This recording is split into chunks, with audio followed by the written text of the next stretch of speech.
Hey guys, it's David with Beagle Home Inspections here. I've been asked a couple of times, what are the most common issues that I find when I'm doing a home inspection? And what I've noticed is three different things that are happening here.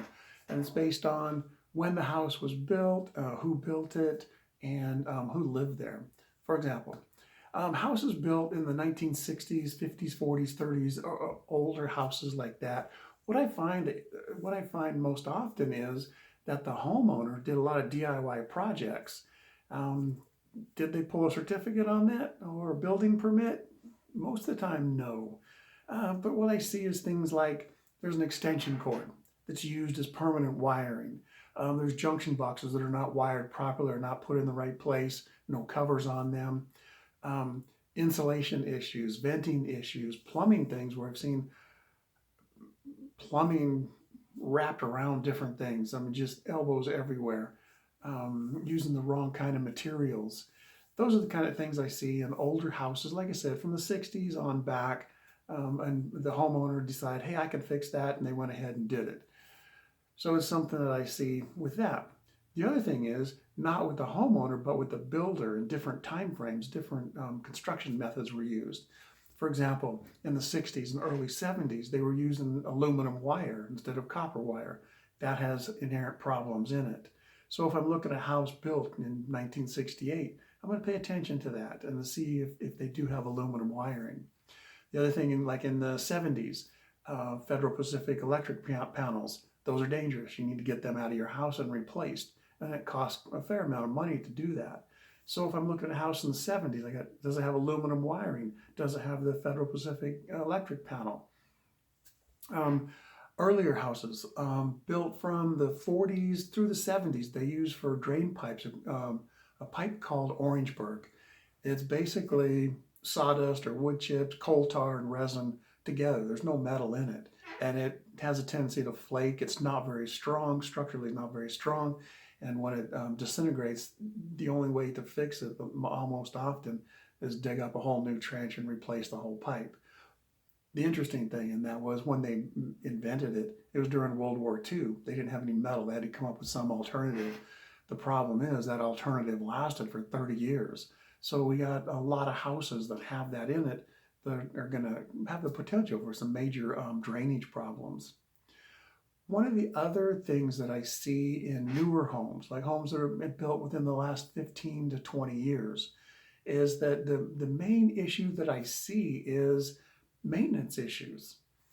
There's caulking that's missing. There's doors that don't close right. You have to pick up on a handle to get it to latch. Windows that some of the seals are broken and it's never been replaced. Mortar and bricks or stonework that is chipping and falling out, and there's holes in that. Um, Another thing is too, some of the appliances. You have a house that's 15, 20 years old. You have a water heater in there. This is the original one. Water heaters last 8 to 12 years. So, an average of 10 years is how long it lasts. You got one now that's 18, 19, 20 years old. When's it going to quit? Or, what's it going to do when it does quit? Is it just going to stop, or is it going to explode, or what's going to happen? Same thing with like furnaces and air conditioners. They're 15, 20 years old. They're not as efficient as they could be with modern things. And so those are some of the issues I find with modern houses or houses built within the last 15 to 20 years. It's just maintenance issues that people haven't taken care of it. Has it been painted ever at all? I mean, things like that. So with those three general issues, when I go into a house, those three things are in my mind as when it was built. So it kind of leads me in what direction I want to go when I'm looking. Um, what I'm going to do in some future videos is when I see a house, I have it broken up. The houses I have broken up into 10 systems, like roofing, exterior, interior, plumbing, electrical, venting, all that kind of stuff. So there's 10 systems. What I'm going to do is take each system in future videos and go through that system and say, okay, when was this house built, or what do I look for in an age of this house or that, to tell you what kind of issues that might be common in that house. I can also put some pictures in there so you can see examples of this is what I see on a regular basis. This is what I very rarely see. those kinds of things. And if we have time to go through each system in a little more detail, and like I said, with some pictures, so you have an idea of what's going on. So that's what's coming up. If you have any questions, or still, if you have any ideas you want me to do for future videos, give me a holler. You can go to www.Beagle Home Inspections and get in touch with me through there. And if I don't hear from you, I'm just going to keep going ahead with go through each system, one video per system, and that'll take me through quite a while now. So with that said, everybody out there, be safe, and I'll see you next time.